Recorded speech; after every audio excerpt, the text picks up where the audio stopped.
सभी साथियों को नमस्ते। साथियों, हम इंग्लिश न्यूज़पेपर के माध्यम से English grammar, phonetics, comprehension, vocabulary और अपनी रीडिंग जो हैबिट है उसको इम्प्रूव करने का प्रयास करते हैं। इससे ग्रामर के बहुत सारे कॉन्सेप्ट सीखने की कोशिश करते हैं जो सभी एग्ज़ाम्स में इम्पोर्टेंट है। तो आज जो हम देखेंगे वो देखेंगे इंडियन एक्सप्रेस का एडिटोरियल देखेंगे। इस एडिटोरियल में आपको क्या क्या जानना है वो मैं थोड़ा पहले बता देता हूँ ताकि आपको एडिटोरियल समझने में थोड़ी आसानी हो जाए। एडिटोरियल पढ़ना निश्चित रूप से इंग्लिश सीखने का बहुत शानदार तरीका होता है। तो मैं बताता हूँ इसमें आप लोगों को क्या क्या पढ़नी है। सबसे पहले आपको इसमें देखना है, एक वर्ब मिलेगी आपको side step, SIDE, side step verb मिलेगी। साइड स्टेप, साइड स्टेप का मतलब होता है किसी चीज़ से बचकर निकल जाना, किसी चीज़ से बचना। साइड स्टेप का मतलब होता है to avoid, AVOID, to avoid, किसी चीज़ से बचना साइड स्टेप होता है। तो एक वो अब आप ये याद रखेंगे, साइड स्टेप जब हम पढ़ेंगे तो इस पर चर्चा करेंगे, साइड स्टेप। ठीक है। दूसरा वर्ड जो है वो जो हम सीखेंगे आपके लिए जो इम्पोर्टेंट है वो है एग्री। जो वर्ब है, इस वर्ब के साथ कौन कौन सी प्रेपोजिशंस काम में ली जानी चाहिए, ये कॉन्सेप्ट आज हम इसमें पढ़ेंगे। एग्री के साथ एक ऑन प्रेपोजिशन आता है, एक विथ प्रेपोजिशन आता है और एक एग्री के साथ टू प्रेपोजिशन आता है। ठीक है। कौन सा प्रेपोजिशन कहाँ काम में लिया जाना चाहिए, एग्री के साथ विद आना चाहिए, कहाँ कहाँ ऑन आना चाहिए और कहाँ टू आना चाहिए। एग्री ऑन एन इश्यू, किसी इश्यू पे, किसी प्रपोजल पे यदि आप सहमत होते हो तो एग्री के साथ क्या आना चाहिए, ऑन आना चाहिए। ठीक है। यदि किसी आप आदमी से किसी बात, कोई संबोडी, इसके बाद यदि इश्यू आता है, ISSUE इश्यू आता है, तो आप एग्री के साथ क्या लिखेंगे, ऑन लिखेंगे। यदि यहाँ संबोडी आता है तो आप क्या लिखेंगे, विद लिखेंगे। Agree with Rahul, agree with Pooja, agree with Sonam, जो भी आप यहाँ लिखेंगे तो एग्री के साथ यदि कोई आगे इंसान है तो आप क्या लिखेंगे, विद लिखेंगे। आगे कोई इश्यू है, प्रपोजल है, पॉइंट है, तो आप क्या लिखेंगे, ऑन लिखेंगे, एग्री ऑन दैट प्रपोजल। ठीक है। और एग्री टू, यदि इसके बाद वर्ब है, ठीक है, यदि कोई आदमी किसी काम करने के लिए सहमत होता है तो आप क्या लिखेंगे, एग्री टू लिखेंगे। एक एक एग्जाम्पल हम लिख सकते हैं इसका, जिस तरह से he agreed, AGRED, he agreed with me लिखेंगे। यदि यहाँ मी है तो आप क्या लिखेंगे, विद लिखेंगे। ठीक है। यहाँ अगर है दैट इश्यू था, मानो ये ISSUE इश्यू था, तो ये देखो ये दैट इश्यू है, यहाँ आप क्या लिख देंगे, यहाँ विद लिख दिया और यहाँ क्या लिख देंगे, ऑन लिख देंगे। ठीक है। तो एक ही सेंटेंस में हमने दोनों चीज़ें आपको समझाई हैं। एग्री के साथ कहाँ विद प्रेपोजिशन आना चाहिए और कहाँ ऑन प्रेपोजिशन आना चाहिए, ये चीज़ हमने इसमें समझने की कोशिश की है। ठीक है। एक टू कहाँ आता है, जिस तरीके के सेंटेंस लिखते हैं, he agreed to go there, he agreed, AGRED, he agreed, वह सहमत हो गया, he agreed to go there, वहाँ जाने के लिए वो सहमत हो गया। तो यहाँ एग्री के साथ क्या आ गया, टू आ गया। यानी जब वर्ब है तो ज़्यादातर क्या आता है, टू आता है। समझ गए भैया आप लोग एग्री का। एक आज के जो हमारा एडिटोरियल होगा उसमें ये चीज़ थी जो मुझे आप लोगों को समझानी थी। ठीक है। उसके बाद में एक वर्ब आप और पढ़ेंगे, फाइट, FIGHT, फाइट। फाइट के साथ यदि आप किसी के साथ लड़ रहे हैं तो फाइट अगेंस्ट आएगा। क्या आएगा, फाइट अगेंस्ट। क्या आएगा भी, fight against, battle against, BATTLE, battle against, किसी के खिलाफ जब हम युद्ध लड़ते हैं तो battle against, war against, war के साथ भी क्या आएगा, अगेंस्ट आएगा। तो फाइट के साथ आपकी कौन सी प्रीपोजिशन काम में लेनी है, अगेंस्ट काम में लेना है। ठीक है। उसके बाद में एक और मिलेगा आप लोगों को, डिपेंड, DEPEND, डिपेंड के साथ आपको कौन सी प्रपोजिशन काम में लेनी है, ऑन काम में लेनी है। डिपेंड के साथ ही एक वर्ड होती है, एक वर्ब होती है रिलाई, RELY, इसका मतलब भी होता है निर्भर करना, तो इसके साथ भी क्या आएगा, ऑन आएगा। एक वर्ब और होता है इसी के साथ सॉरी, HING, हिंज, सबका मतलब एक ही होता है, निर्भर होना किसी पे, तो हिंज के साथ भी क्या आती है, ऑन आती है। तो तीनों वर्ब आप ध्यान रखना, इन तीनों के साथ ही क्या आता है, ऑन आता है। ठीक है। उसके बाद आप लोगों को कुछ चीज़ें और इसमें जो इम्पोर्टेंट है वो मैं आपको बता देता हूँ, उसके बाद आपको पढ़ने में थोड़ी आसानी रहेगी। एक आएगा to be at variance, to be at variance, VARIANC, to be at variance का मतलब होता है किसी से अलग होना, टू बी एट डिफरेंस मतलब अलग अलग होना, टू बी एट वेरियंस का मतलब होता है वेरी यानी डिफर करना होता है, तो टू बी एट वेरियंस होगा। ठीक है, तो ये चीज़ें हम इसमें पढ़ने वाले हैं। तो अब इसको हम शुरू करते हैं, कौन कौन सी चीज़ें आपको और ठीक लगेंगी वो हम इसमें समझाते जाएंगे। इंडियन एक्सप्रेस, तो पहला जो इसका हम पढ़ेंगे वो इसकी जो हेडिंग है उसको एक्सप्लेन करेंगे ठीक से। फाइटिंग टुगेदर, क्या भी है? Fighting together, fighting FIGHT, fight plus ING, fighting. ठीक है, यहाँ ये जो है साथ साथ लड़ना, क्या है ये? साथ साथ लड़ना है, टुगेदर यानी होता है साथ साथ। तो फाइट V प्लस जो first form of the verb है उसके साथ क्या लगा हुआ है? ING लगी हुई है, तो ये यहाँ नाउन का काम कर रही है, साथ साथ लड़ना तो नाउन का काम कर रही है। जब V प्लस ING हो, फर्स्ट फॉर्म प्लस ING हो, और यदि वो नाउन का काम करे तो उसको ग्रामेटिकली क्या कहते हैं? जेरेंट कहते हैं, GERND, क्या कहते हैं इसको? जेरेंट कहते हैं। ठीक है, उसी तरीके से पार्टिसिपल भी V फर्स्ट प्लस ING होती है, कौन? पार्टिसिपल भी ये होती है, लेकिन पार्टिसिपल जो होती है वो एडजेक्टिव का काम करती है, और ये किसका काम करती है? नाउन का काम करती है। तो आप इसको समझेंगे, V प्लस ING यदि क्या काम करे? नाउन का काम करे, तो वो क्या होती है? जेरेंट होती है। जिस तरीके से playing cricket, playing cricket is a good habit, cricket खेलना एक अच्छी आदत है, तो यहाँ जो प्लेइंग है ये क्या है? नाउन का काम कर रहा है, तो यहाँ ये क्या हुआ? जेरेंट हुआ। जिस तरीके से dancing is a good habit, DANCING, dancing is a good habit, dancing एक अच्छी हैबिट है, तो डांसिंग यहाँ क्या है? नाउन है। ठीक है, तो ये क्या है? जेरेंट है। पार्टिसिपल जो होती है वो V1 प्लस ING ये होती है, और वो किसका काम करती है? एडजेक्टिव का काम करती है। किसका काम करती है बेटा? एडजेक्टिव का काम करती है, विशेषण का। कैसे? आई सा ए dancing girl, DANCING, dancing girl, मैंने एक नाचती हुई लड़की देखी। कैसी लड़की? नाचती हुई। ठीक है, तो ये डांसिंग जो है ये इसका क्या है? एडजेक्टिव है, इसलिए ये जो ING फॉर्म है ये जेरेंट नहीं है, ये क्या है? पार्टिसिपल है। तो दो चीज़ों में आपको हमने अंतर समझाया, किसमें? पार्टिसिपल और जेरेंट में। ठीक है, और बाकी जब हम इस टॉपिक को करवाएंगे आप लोगों को ग्रामर में तब और एक्सप्लेन करेंगे इसको ठीक से। अभी ये समझ लो आप, फाइटिंग टुगेदर, साथ साथ लड़ना है। किसका संबंध है अभी इससे? इसमें जो बताया गया आर्टिकल में वो ये बताया गया है कि अभी जो कोरोना के खिलाफ लड़ाई चल रही है उसमें सेंटर एंड स्टेट्स के बीच में कहीं कोई कन्फ्लिक्ट आ गया है, कहीं कोई विवाद की न्यूज़ मिल रही है, तो उसको लेके ये आर्टिकल है कि किस प्रकार का विवाद है और किस प्रकार का विवाद नहीं होना चाहिए, ऐसा इस पूरे एडिटोरियल में आपको मिलेगा। आगे देखते हैं, सेंटर एंड स्टेट्स, कौन भाई? Centre and states must side step, must model है, इस मॉडल का मतलब होता है ऐसा करना ही चाहिए, कंपल्सन होता है, बहुत ज़्यादा आवश्यकता जिसको कहते हैं उसको मस्ट कहते हैं, यानी बाध्यता जिसको कहते हैं।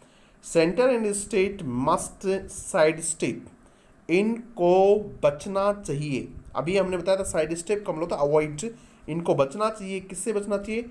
कॉन्फ्लिक्ट, कॉन्फ्लिक्ट का मतलब होता है डिफरेंसेस, विवाद होता है। कॉन्फ्लिक्ट का मतलब क्या होता है? विवाद होता है, संघर्ष होता है, आर्ग्यूमेंट्स होता है, तर्क वितर्क से बचना चाहिए, कॉन्फ्लिक्ट से बचना चाहिए। किसमें? In crisis. अभी जो क्राइसिस आ रहा है, क्राइसिस का मतलब होता है टाइम ऑफ ग्रेट डेंजर, बहुत बड़े खतरे का समय, टाइम ऑफ डिफिकल्टी, डिफिकल्टी यानी समस्या का जो समय होता है उस समय में centre and states must side step conflict in crisis, इस क्राइसिस के समय सेंटर और स्टेट को विवाद से बचना चाहिए। एग्री ऑन, और क्या करना चाहिए? सहमत होना चाहिए। एग्री ऑन, अभी हमने आपको बताया एग्री के साथ 3 प्रेपोजिशन आते हैं, ऑन, दूसरा कौन सा? विद, और तीसरा कौन सा? टू, तो उसको हम एक्सप्लेन कर चुके हैं। एग्री ऑन, उनको सहमत होना चाहिए, किस पे? On a common minimum programme, उनको एक न्यूनतम साझा कार्यक्रम पे, किस पे, न्यूनतम साझा कार्यक्रम, यानी ऐसा कोई कार्यक्रम कम से कम इतने पे हम सहमत हो जाएं, इतना और कोई इस पे सहमत होना चाहिए उनको, कॉमन सामान्य मिनिमम कम से कम programme, agree on a common minimum programme, किसके ऊपर, ऑन कंटेनमेंट स्ट्रेटेजीज, अभी जो नियंत्रण की कंटेनमेंट स्ट्रेटेजीज रणनीति बनाई जा रही हैं, किसके नियंत्रण की रणनीति, कोरोना को कंट्रोल करने की, उसके कंटेनमेंट की जो स्ट्रेटेजीज रणनीतियां बनाई जा रही हैं, उसके ऊपर उनको मिनिमम न्यूनतम साझा कार्यक्रम पर सहमत होना चाहिए। और किससे बचना चाहिए, कॉन्फ्लिक्ट से बचना चाहिए, किसके समय में, इस क्राइसिस के समय में उनको बचना चाहिए। कंटेनमेंट का मतलब होता है किसी चीज़ को रोकथाम करना, ठीक है। स्ट्रेटेजीज का मतलब होता है रणनीतियाँ। मुझे लगता है चीज़ें आप लोगों को ठीक ठाक समझ में आ रही होंगी। अब हम इसको आगे बढ़ाते हैं। देखिएगा, ये लिखा हुआ है इन द बैटल, बैटल आप सब जानते हैं, युद्ध में। अभी जो हमारा बैटल चल रहा है, अभी हमारा किसके खिलाफ, इन द बैटल अगेंस्ट, किसके खिलाफ, अभी हमने आपको बताया कि वॉर, बैटल, इन सब के हाथ क्या आना चाहिए, अगेंस्ट आना चाहिए, fight. In the battle against कोविड-19, जो हमारा युद्ध है किसके खिलाफ, कोविड-19 के खिलाफ, इन विच, जिसमें, किसमें, कोविड-19 के खिलाफ जो सर्वाइवल डिपेंड्स, कोविड-19 के खिलाफ जो युद्ध है उसमें, इन विच सर्वाइवल, सर्वाइवल का मतलब होता है एग्जिस्टेंस, अस्तित्व, सर्वाइवल का मतलब क्या होता है, अस्तित्व, एग्जिस्टेंस, EXISTENS, एग्जिस्टेंस का मतलब क्या होता है, अस्तित्व है। उसमें जो हमारा अस्तित्व है, सर्वाइवल डिपेंड्स, वो निर्भर करता है, डिपेंड के साथ ऑन प्रपोजिशन आना चाहिए, पहले बता चुका हूँ। सर्वाइवल डिपेंड्स ऑन, किस पे निर्भर करता है, उसमें हमारा अस्तित्व किस पर निर्भर करता है, on A unity of purpose, किस पे, यूनिटी ऑफ पर्पज, उद्देश्य की एकता पर। पर्पज का मतलब होता है एम, उद्देश्य, यूनिटी एकता पे, उद्देश्य की एकता पर निर्भर करता है। यहाँ एक चीज आपको समझनी है, यूनिटी, AEIOU, लगता है कि जो वर्ड इनसे शुरू हो रहे हैं उनके साथ एन का प्रयोग करना चाहिए, लेकिन ऐसा नहीं है। साउंड आपको वाउल मिलनी चाहिए, कैसे साउंड, वाउल साउंड मिलनी चाहिए, और इसका मतलब ये होता है यूनिटी, ठीक है। तो साउंड किसकी आ रही है, ये की साउंड आ रही है, और ये वाउल साउंड नहीं है, इसलिए इसके साथ किसका प्रयोग किया गया है, ए का प्रयोग किया गया है। इज इट क्लियर, दोबारा देखिएगा, इन the battle against covid in which survival depends on a unity of purpose, जिसमें हमारा अस्तित्व है उद्देश्य की एकता पर निर्भर करता है, यानी हम सब का उद्देश्य एक ही है। गवर्नमेंट्स कैन इल अफोर्ड, सरकारें कैन, सकती हैं, ये भी एक मॉडल है, ये भी एक मॉडल था, मस्ट वाला भी, दोनों में अंतर ये है, ये कैपेसिटी को बताता है, और ऊपर जो मस्ट मॉडल था वो कंपल्सन को बताता है, बाध्यता को बताता है। Governments can ill afford, afford का मतलब होता है सहन कर पाना, बर्दाश्त कर पाना, झेल पाना, और इल अफोर्ड का मतलब होता है unable to afford. Ill afford का मतलब होता है अनएबल, अनएबल टू अफोर्ड, क्या नहीं कर पाना, बर्दाश्त नहीं कर पाना, झेल नहीं पाना, उसका सामना नहीं कर पाना। तो क्या कह रहा है इसमें, गवर्नमेंट्स कैन इल अफोर्ड, सरकारें सामना नहीं कर सकती, किस चीज़ का, to play up differences. Play up एक फ्रेजल वर्ब है, और प्ले अप फ्रेजल वर्ब का मतलब होता है किसी चीज़ का, मतलब to behave in bad manner, गलत तरीके से किसी चीज़ को टैकल करना, यानी सही तरीके से किसी चीज़ को टैकल नहीं करना। प्ले अप का मतलब होता है गलत व्यवहार से, गलत तौर तरीके करना किसी के साथ। जिस तरह से आपके सामने कोई समस्या आ गई और आप उस ठीक ढंग से टैकल करने की बजाय उसके साथ ठीक बर्ताव नहीं कर रहे हैं, तो वो तब प्ले अप। देखिएगा इसमें क्या कहना चाह रहा है, तो governments can ill afford to play up differences, सरकारें डिफरेंसेस का, जो उनके साथ डिफरेंसेस हैं उनके बीच में, जो उनके बीच में मतभेद हैं, उनको इल अफोर्ड, उनको अफोर्ड नहीं कर पाएंगी, उनका क्या करना, प्ले अप करना। यानी यदि उनको ठीक तरीके से टैकल नहीं किया गया डिफरेंसेस को, तो सरकार इस बात को बर्दाश्त नहीं कर पाएंगी, सरकार इस चीज़ का सामना नहीं कर पाएंगी। एंड डिविजन्स ऑन द, और किसका, divisions on the smaller details, छोटी छोटी डिटेल्स के ऊपर, छोटी छोटी चीज़ों के ऊपर क्या है, डिविजन्स जो उनकी, डिविजन्स का मतलब आप सब जानते हैं बटे हुए होना, और छोटी छोटी चीज़ों पे उनका बटे होना क्या नहीं कर पाएंगी, सरकारें इस बात को बर्दाश्त नहीं कर पाएंगी, सरकारें इस बात को सहन नहीं कर पाएंगी, झेल नहीं पाएंगी। और allow them to take centre stage, और उनको क्या करना, मुख्य सेंटर स्टेज, और उनको मुख्य, सेंटर का मतलब होता है केंद्रीय, स्टेज का मतलब होता है स्थान, और यदि उनको केंद्रीय स्थान देती हैं, यानी उनको मुख्य स्थान देती हैं, तो ये उनको बर्दाश्त नहीं करेंगे। देखो इसको, ये जो दैम आया ये किसके लिए आया है, ये इनके लिए डिफरेंसेस एंड डिविजन्स के लिए, ठीक है। सरकारें बर्दाश्त नहीं कर पाएंगी किनके, यदि वो डिफरेंसेस, मतभेदों को, डिविजन्स को यदि वो ठीक तरीके से टैकल नहीं करती हैं, और ये डिविजन्स और डिफरेंसेस किन के ऊपर हैं, छोटी छोटी चीज़ों के ऊपर, और यदि उनको कहाँ देती हैं, केंद्रीय स्थान देती हैं, तो सरकारें को इनका सामना करना मुश्किल हो जाएगा, इनका नुकसान भुगतना पड़ेगा। सीधी सी बात यही है कि सरकारों को इस तरह से नहीं करना चाहिए।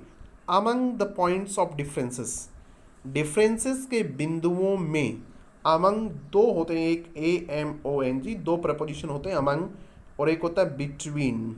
कौन से प्रपोजिशन भाई, एक अमंग और एक बिटवीन। अमंग का प्रयोग दो से ज़्यादा के लिए, और बिटवीन का प्रयोग दो के लिए होता है, ये 2+ होता है। दोनों प्रपोजिशन आज हम इस आर्टिकल में पढ़ेंगे। तो ये अमंग तो आ गया, देखो, among the points of differences, differences के बिंदुओं में, एंड कंटेंशन, और किसके, विवाद के बिंदुओं में। कंटेंशन का मतलब होता है वही डिसएग्रीमेंट, कंटेंशन का मतलब होता है विवाद, डिसएग्रीमेंट। आपने एक मुहावरा सुना होगा, a bone of contention, BONE, bone of contention, CONTENTION, a bone of contention. तो क्या होता है बॉर्न ऑफ कंटेंशन भाई, झगड़े की जड़ होना।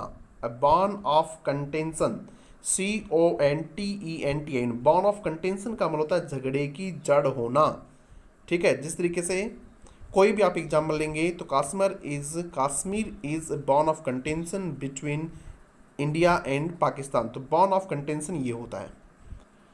Among the points of differences, differences के बिंदुओं में क्या क्या हैं, एंड कंटेंशन, और इसके विवाद के बिंदुओं के बीच में क्या है भाई, बिटवीन किन किन के बीच में, न्यू दिल्ली एंड तिरुवनंतपुरम। ध्यान से हम समझना, अमंग का प्रयोग भी आया है, और किसका, बिटवीन का। Among the points of differences, differences के बिंदुओं में, एंड कंटेंशन, और विवाद के बिंदुओं में, किन के बीच, न्यू दिल्ली एंड तिरुवनंतपुरम, यानी तिरुवनंतपुरम और केरला की राजधानी दोनों के बीच में, ये तो इसलिए बिटवीन आ गया, और उनके बीच में जो किसके बिंदु हैं, पॉइंट्स ऑफ डिफरेंसेस हैं, वो बहुत सारे पॉइंट्स ऑफ डिफरेंसेस हैं, उसके लिए किसका प्रयोग हो गया है, अमंग का प्रयोग हो गया है, ठीक है भाई। Among the points of differences and contention between new Delhi and Thiruvananthapuram, over किसके ऊपर, द रिलैक्सेशन, छूट देने पर, ऑफ कंट्रोल्स, जो नियंत्रण था उस पर छूट देने की, in the second phase of lockdown, किसमें, लॉकडाउन के सेकेंड फेज में छूट देने के ऊपर। एज वो क्या है, एज द विजडम ऑफ, वो क्या है भाई, एज वो है, among the points of differences and contention between, उनके ऊपर जो है उनमें से एक ये है, कौन सा है, is the wisdom of opening up. Wisdom का मतलब यहाँ है निर्णय लेने की क्षमता, और उनमें से एक क्या है, ये निर्णय लेने की क्षमता, is the wisdom of opening up. Opening up barber shops की, जो बार्बर शॉप्स हैं उनको खोलने का निर्णय ले, ये क्षमता किसके पास है, वो कौन ले, रेस्टोरेंट्स एंड बुक स्टोर्स। तो उनमें जो बिंदु हैं, बहुत सारे बिंदु जो हैं किनके बीच में, डिफरेंसेस के, उनमें से एक क्या है, विजडम ऑफ, इस बात का निर्णय लेने की क्षमता, किनके निर्णय लेने की क्षमता, opening up barber shops, restaurants and book stores, ठीक है। The ministry of home affairs, गृह मंत्रालय, the ministry of home affairs, गृह मंत्रालय, had written to the government, उसने गवर्नमेंट को लिखा था, कहाँ की गवर्नमेंट को, केरला की गवर्नमेंट को लिखा था, ऑन अप्रैल 19, कितनी तारीख को, अप्रैल 19 को, प्रोटेस्टिंग, विरोध करते हुए, प्रोटेस्ट, PROTEST, प्रोटेस्ट, प्रोटेस्ट का मतलब विरोध करना होता है और उसके साथ आईएनजी लगाया हुआ है, तो यहाँ ये जो है ये पार्टिसिपल है, विरोध करते हुए, ठीक है। तो यहाँ ये पार्टिसिपल है, अभी हमने ऊपर बताया था वो जिरेंड और पार्टिसिपल। प्रोटेस्टिंग दैट, इस बात का विरोध करते, protesting that the permission announced by, permissions जो अनाउंस की गई हैं by it, permissions by it, इसके द्वारा जो परमिशंस हैं फॉर अप्रैल 20 तारीख के लिए, वर एट वेरियंस विद, वो मैच नहीं कर रही थी, वर एट वेरियंस विद यानी वो डिफरेंट थी, वो भिन्न भिन्न थी। किससे भिन्न थी वो? With the centre order, central order राष्ट्रीय जो आदेश था उस आदेश से वो क्या थी? भिन्न थी। केरला सरकार ने जो 19 तारीख को क्या की? छूट दी 20 तारीख के लिए और उससे आगे के लिए, वो क्या थी? वो उससे मैच नहीं कर रही थी। दे वर एट वेरियंस, वो अलग थी। किससे अलग थी भी? विद द सेंटर ऑर्डर, केंद्र के ऑर्डर से, इश्यूड जो जारी किया गया था। कौन जारी किया गया था? जो केंद्र का ऑर्डर जारी किया गया था, issued under the disaster management act, जो केंद्र सरकार ने जारी किया था। कब? पहले किसके तहत? Under the disaster management act जारी किया था, उससे वो क्या थी? एट वेरियंस विद, वो उससे अलग थी। जो किसने जारी किए थे? केरला सरकार ने जो जारी किए थे। कब? ऑन अप्रैल 9, ठीक है, 19। तो ये इसमें कहा गया है। टूरिज्म मिनिस्टर, कौन सा मिनिस्टर भाई? टूरिज्म मिनिस्टर, ये उनका नाम है। हु लुक्स, जो लुक आफ्टर, जो इस बात की देखभाल करता है, जो संभालता है। ये हु रिलेटिव प्रोनाउन है, इससे पहले ये इस आदमी का नाम है, तो इसके साथ ये लुक्स इसी वजह से लगा है कि हु से पहले जो है वो कैसा है? सिंगुलर है, तो वर्ब भी कैसी आनी चाहिए? सिंगुलर आनी चाहिए। इसलिए क्या आना चाहिए था? लुक आफ्टर आना चाहिए था। हु लुक्स आफ्टर, जो संभालता है, देखता है, देखभाल करता है। द इंटरेस्ट ऑफ, इंटरेस्ट यानी हितों से संबंधित है, जो किसके हितों को देखता है? ऑफ द सेक्टर हिट, उस सेक्टर का हिट वास्ट, जो सबसे ज़्यादा क्या हुआ है? वर्स्ट हिट, जिसको सबसे ज़्यादा चोट पहुंची है, जो सबसे ज़्यादा प्रभावित हुआ है। किसके द्वारा? By novel corona virus, novel corona virus से सबसे बुरी तरीके से जो हिट हुआ, प्रभावित हुआ है। एडमिटेड, उसने स्वीकार किया। क्या शुरुआत किया? भी टूरिज्म सबसे ज़्यादा प्रभावित हुआ है, इसलिए उसने स्वीकार किया, एडमिटेड स्वीकार किया है, दैट की the unlocking was a novel exercise. Unlocking, जो पहले लॉक किया हुआ था, ठीक है, उसको फिर क्या किया? लॉकडाउन को थोड़ा खोला। उस अनलॉकिंग की जो प्रोसेस थी, वॉज ए नोवल एक्सरसाइज, वो एक नई एक्सरसाइज थी। एंड एट्रीब्यूटेड, ये समझना भाई, ठीक से ये चीज़ें हैं आपको समझनी है यहाँ से। And attributed the incident to a misunderstanding. Attributed to, attributed to का मतलब होता है किसी चीज़ को किसी चीज़ का कारण ठहराना, ठीक है, या किसी चीज़ को किसी चीज़ के लिए उत्तरदायी ठहराना, ठीक है, उसका मतलब होता है एट्रीब्यूटेड टू। एक बार इसका दूसरा एग्जांपल समझ लो, फिर इसके समझ में आ जाएगा। जिस तरीके से Virat Kohli attributed his success to hard work, Virat Kohli attributed, ATTRIBUTD, attributed his success to hard work, उसने अपनी हार्ड वर्क के लिए किसको जिम्मेदार माना है? सॉरी, सक्सेस के लिए हार्ड वर्क को जिम्मेदार माना है। सक्सेस का श्रेय किसको दिया है? हार्ड वर्क को दिया है, ठीक है। सक्सेस के लिए उत्तरदायी किसको माना है? हार्ड वर्क के लिए माना, ठीक है। तो यहाँ एट्रीब्यूटेड टू का मतलब होता है का कारण होना। एंड एट्रीब्यूटेड द इंसिडेंट, और इस घटना को, कौन सी घटना को? जो वेरिएंस हुआ है, जो मतभेद हुआ है, किसके बीच में? सेंटर के बीच में और किसके? केरला सरकार के बीच में। किसको लेके? लॉकडाउन के रिलैक्सेशन को लेके जो बीच में कॉन्फ्लिक्ट हुआ है, उसका कारण क्या बताया है? Attributed the incident to a misunderstanding, उसने कहा है कि इसका कारण सिर्फ क्या है? मिसअंडरस्टैंडिंग है और कुछ भी नहीं है। मिसअंडरस्टैंडिंग, गलत फहमी हुआ है। सो फार सो गुड, सो फार सो गुड का मतलब अब तक सब कुछ ठीक है। सो फार सो गुड फ्रेज है, आप इसको भी स्पोकन इंग्लिश वगैरह में काम में ले सकते हैं। सो फार सो गुड का मतलब अभी तक जो भी है वो सब कुछ ठीक है, यानी सेंटर के बीच में और स्टेट के बीच में इस प्रकार की कोई बात नहीं है। सो फार सो गुड, सब चीज़ें अभी तक क्या चल रही हैं? ठीक चल रही हैं। आगे बढ़ाते हैं, देखो इसको थोड़ा सा। The first difference of opinion, the first पहले डिफरेंस, आप सब जानते हैं अंतर, ऑफ ओपिनियन, ओपिनियन विचारधारा का, बिटवीन किन के बीच में, centre and the states, centre और स्टेट के बीच में, ऑन कंटेनमेंट स्ट्रेटेजी, नियंत्रण की जो रणनीति है, does not necessarily represent conflict, does not necessarily, necessarily यहाँ एडवर्ब है जो निश्चित रूप से, नेसेसरी निश्चित रूप से नहीं रिप्रेजेंट करती है, नहीं अभिव्यक्त करती है, कॉन्फ्लिक्ट विवाद को नहीं दर्शाती है। The first difference of opinion, ये जो पहली क्या है, ओपिनियन विचारधारा में जो डिफरेंसेस है किन के बीच में, सेंटर और स्टेट के बीच में, किस बात के ऊपर, ऑन कंटेनमेंट स्ट्रेटेजी, नियंत्रण की रणनीति को लेके, डज नॉट नेसेसरली रिप्रेजेंट, ये आवश्यक रूप से इस बात को प्रदर्शित नहीं करती, किस बात को, कन्फ्लिक्ट, ये नहीं बताती है कि निश्चित रूप से उन दोनों के बीच में क्या है, कन्फ्लिक्ट है, ऐसा कुछ भी नहीं है। It is a learning process, यह एक सीखने की प्रक्रिया है, it is a learning process, ठीक है। देखिए वही बात है, प्रोसेस है PROCESS, अभी हम देख रहे थे लर्निंग से LEARNING, लर्निंग, कैसी प्रोसेस, लर्निंग प्रोसेस, तो ये प्रोसेस का क्या हो गया, एडजेक्टिव हो गया ना, तो ये क्या हो गया, पार्टिसिपल हो गया।